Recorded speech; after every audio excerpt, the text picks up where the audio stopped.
بسم الله الرحمن الرحيم الحمد لله رب العالمين والعاقبة للمتقين ولا عدوان إلا على الظالمين والصلاة والسلام على أشرف الأنبياء والمرسلين نبينا محمد وعلى آله وصحبه أجمعين سلام الله عليكم ورحمة الله وبركاته. Bienvenue à vous dans cette 25e leçon des leçons de Tawhid. الثالث توحيد الأسماء والصفات. توحيد الأسماء والصفات هو إفراد الله بما سمى به نفسه أو سماه رسوله صلى الله عليه وسلم أو وصف به نفسه أو وصفه رسوله صلى الله عليه وسلم من غير تكييف ولا تمثيل ولا تحريف ولا تعطيل كما قال الله تعالى ليس كمثله شيء وهو السميع البصير. Mais avant d'énumérer les règles que Shir al-Wusabi rahimahullah nous a ramenées et rapportées ici, nous rappelons ici que le tawhid al-asma'i wa sifat, c'est le tawhid dans lequel beaucoup de gens qui s'affilient à l'islam se sont égarés. Et par cela, nous comprenons que le tawhid al-rububiyya, la divergence qui a eu lieu est moindre. Et que même celui qui prétend être athée ou autre, très souvent tu le vois renier la rububiyya d'Allah tabaraka wa ta'ala par orgueil seulement, et non par conviction. Au fond de lui, il sait qu'Allah Azza wa Jal, c'est lui Malik al-Muluk, c'est lui le Mudabbir wal-Khaliq. Quant au tawhid al-uluhiyya, c'est effectivement le point de divergence entre les messagers et leur peuple. Et il ne cesse d'être présent à l'heure actuelle. Cette divergence est présente entre ceux qui se sont soumis à l'unicité d'Allah tabaraka wa ta'ala et ceux qui adorent toute autre chose en dehors d'Allah, que ce soit des arbres, des pierres, des statues, des éléphants et j'en passe. Et ils en ont même rajouté. Quant au tawhid al-asma'i wa sifat, la divergence eut lieu entre ceux qui s'affilient à l'islam.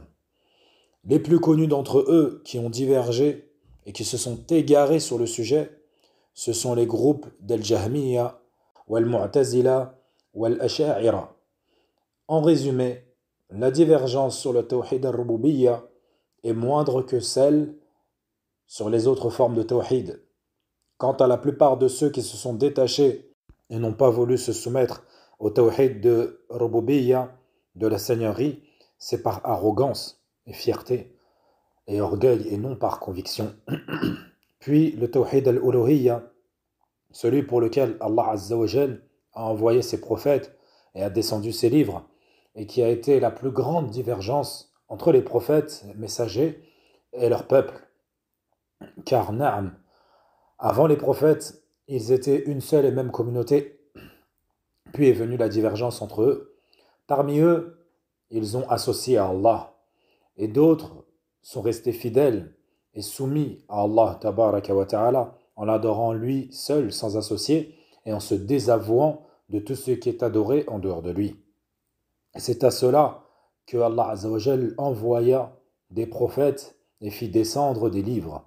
Et cette divergence perdure aujourd'hui entre les gens du tawhid, de l'unicité d'Allah tabaraka wa ta'ala, les gens de l'islam et les mécréants. Quant au tawhid al-asma'i wa sifat, la divergence par le passé était moindre. Allah Azza wa Jal nous dit وَإِذَا قِيلَ لَهُمُ اسْجُدُوا لِلرَّحْمَنِ قَالُوا وَمَا الرَّحْمَنُ. Et lorsqu'on leur dit prosternez-vous devant le tout miséricordieux, ils disent qu'est-ce qu'est donc le tout miséricordieux? Ils savaient, mais ils ne voulaient pas se soumettre. Et la divergence était donc moindre, alors que de nos jours, beaucoup de sectes qui s'affilient à l'islam et qui ont ramené des croyances complètement faussées, telles que Al-Jahmiyya, Wal-Mu'tazila, Wal-Asha'ira, wa Al-Maturidiyya. Les gens de science ont beaucoup écrit sur le sujet, sur le tawhid al-asma'i wa sifat. Parmi les plus connus, il y a le livre de l'imam Ibn Khuzayma, rahimahullah, Kitab al-Tawhid wa Ithbatu Sifatu Rabbi Azza wa Jal. Ce sont des encyclopédies dans lesquelles il a rassemblé des hadiths qui parlent de ce sujet. Également, l'imam al-Bukhari, rahimahullah, il a rapporté dans son recueil de hadith Jami' al-Sahih, Kitab al-Tawhid, et il y a exposé al-Asma'i wa Sifat. Également, Cheikh al-Islam Ibn Taymiyyah, rahimahullah, qui fut questionné par les gens d'Irak à son époque qui étaient Ahl al-Wasit. Il avait été visité par les gens d'Irak et ils l'ont questionné sur le tawhid d'Allah. Et il leur a écrit une risala, Risalatul Wasatiyya, plus connue sous le nom de l'Aqidatul Wasatiyya. Il a également écrit un résumé qui fut intitulé Mulakhas i'tiqad Ahl Sunnati wal Jama'a, un résumé de la croyance des gens de la Sunna et du groupe, du consensus. Beaucoup de chapitres connus et mis dans ce chapitre parlent et évoquent al-Asma'i wa Sifat. Elles sont toutes justifiées par des versets. Il a rassemblé des versets du Coran qui prouvent la réalité des Asma'i wa Sifat, lillahi azza wa jal. Jusqu'à de nos jours, des savants prennent ce livre et les expliquent, les enseignent. Allah azza wa jal a permis à la communauté de profiter de ce grand bienfait. Et il fait partie des plus beaux livres qui ont été écrits dans les Asma'i wa Sifat. Rahmatullahi alayhi, rahmatan wasi'ah, wa jazahu Allahu anna wa anil muslimin ajma'in. Donc, Allah azza wa jal, lahu al-asma'ul husna. Wal asma, c'est le pluriel de ism. Et ism, ça vient de as-sima, qui est al-alama. Wa lahu kadhalik sifat. Comme Allah azza wa jal nous dit, walillahi al-mathalul a'la. Ce qui veut dire al-wasful a'la, les attributs les plus élevés. Donc nous comprenons que l'Illah azza wa jal, de tous ces noms, on en déduit une caractéristique, un attribut. Li kulli ism lahu sifa. Il n'y a pas un nom sans qu'il n'indique un attribut ou une caractéristique. Lorsque nous disons Allah huwa ar-Rahman, Allah il est le tout miséricordieux, ça veut dire qu'il fait miséricorde, il a la caractéristique, l'attribut de la miséricorde. Lorsque nous disons Allah huwa as-Sami', c'est l'audient, il a la caractéristique de l'ouïe. Lorsque nous disons Allahu al-Basir, il est celui qui voit tout, il a la caractéristique d'être celui qui voit tout. Lorsque nous disons Allahu al-Qadir, il est Dhul Qudra. Al-Alim, Dhu Ilm. Il n'y a pas un nom parmi les noms d'Allah tabaraka wa ta'ala sans qu'il n'y ait une caractéristique qui en découle et qui va avec. Et qu'elle indique un acte d'Allah tabaraka wa ta'ala. Tout ça pour dire qu'Allah azza wa jal, il a des caractéristiques dont on n'en déduit pas de nom. Donc la règle est, pour tout nom d'Allah, en découle une caractéristique. Mais ce n'est pas toute caractéristique dont on en déduit un nom. Comme pour les caractéristiques ou les attributs des actions d'Allah, qui sont propres à Allah, tabaraka wa ta'ala. Comme istawa ala al-arsh, ou également yurid, c'est celui qui veut, ou également yu'adhib, on n'en déduit pas un nom. On ne dit pas d'Allah azza wa jal qu'il est le châtieur, qu'il est l'établi, ou yastur. Tout cela, tous ces attributs ne font pas partie de ces noms, mais ils font bien partie de ces caractéristiques, de ces attributs, comme également les caractéristiques d'information.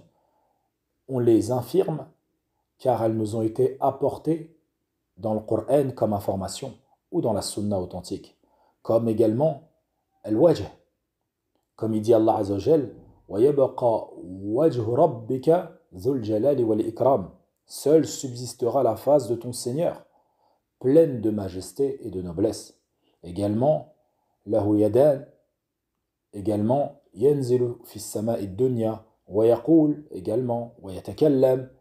Allah azza wa jal, il est dans la science de l'invisible, et il est le plus immense des choses qu'on ne peut apercevoir. Il nous est obligatoire donc de croire véritablement sans le moindre doute à tout ce dont il nous a informés dans son livre. Et pourquoi devons-nous croire en tout ce qui a été rapporté dans son livre? Car Allah Azza wa Jal nous dit لا يأتيه الباطل من بين يديه ولا من خلفه تنزيل من حكيم حميد. Le faux ne l'atteint d'aucune part, ni de par devant, ni de par derrière. C'est une révélation d'un sage digne de louange. Et également, وَمَنْ أَصْدَقُ مِنَ اللَّهِ قِيلًا. Et qui est plus véridique qu'Allah dans sa parole? Et effectivement, il est celui qui connaît le mieux sa personne que quiconque. Pensez-vous qu'il puisse y avoir de la place pour le doute dans ce livre ou l'incertitude dans ce Coran? Aucunement. Il est le livre d'Allah. Kitabun uhkimat ayatuh. C'est un livre dont les versets sont parfaits en style et en sens. En plus de tout ce que nous avons énuméré précédemment, cela nous prouve et nous montre qu'il ne peut y avoir de doute ou d'incertitude quant à ce livre et à la véracité de ce livre. Donc tout ce qui est venu concernant Allah tabaraka wa ta'ala dans ce livre est forcément véridique. Quant aux informations dans ses noms et ses attributs, également, on doit rendre véridique tout ce qui est venu de la part de notre prophète bien-aimé, salawatullahi wa salamun alayhi, dans sa sunna authentique. Pourquoi cela? Car un nabi sallallahu alayhi wa sallam, la yantiqu anil hawa, il ne prononce rien sous l'effet de la passion. Allah Azza wa Jalla ne dit-il pas dans le Coran, et il n'a-t-il pas zakka An-Nabi sallallahu alayhi wa sallam, n'a-t-il pas fait son éloge en disant Ma yantiqu anil hawa in huwa illa wahyun yuha. Il ne prononce rien sous l'effet de la passion, ce n'est autre qu'une révélation qui lui est faite. Également, le prophète ne ment pas. Allah Azza wa Jalla nous dit bien Ma kadaba al-fu'adu ma ra'a. Il est ma'soum min al-kadhib. Il est préservé de tomber dans le mensonge. Également, il nous dit Huwa sadiqul masduq. Salawatullahi wa salamun alayhi. Il ne parle pas sur Allah sans science. La yataqawwalu ala Allah. Et la preuve à cela, c'est la parole d'Allah tabaraka wa ta'ala. Lorsqu'il dit وَلَوْ تَقَوَّلَ عَلَيْنَا بَعْضَ الْأَقَاوِيلِ لَأَخَذْنَا مِنْهُ بِالْيَمِينِ ثُمَّ لَقَطَعْنَا مِنْهُ الْوَتِينَ. Et s'il avait forgé quelques paroles qu'il nous avait attribuées, nous l'aurions saisi de la main droite, puis nous l'aurions tranché la horte. À travers ces versets, nous comprenons qu'Allah tabaraka wa ta'ala ne lui a pas fait subir ce châtiment. C'est donc que le prophète sallallahu alayhi wa sallam n'a jamais rien prononcé sans science sur Allah tabaraka wa ta'ala. فنكتفي بهذا القدر اليوم ولنا بقية بإذن الله تعالى. أسأل الله تبارك وتعالى بمنه وكرمه أن يجعلنا ممن إذا استمعوا القول فيتبعون أحسنه. La semaine prochaine, بإذن الله تعالى, nous parlerons et compléterons le sujet quant à ceux qui annulent cette croyance, ceux qui rendent vaine cette croyance. وصلى الله وسلم على نبينا محمد وعلى آله وصحبه أجمعين.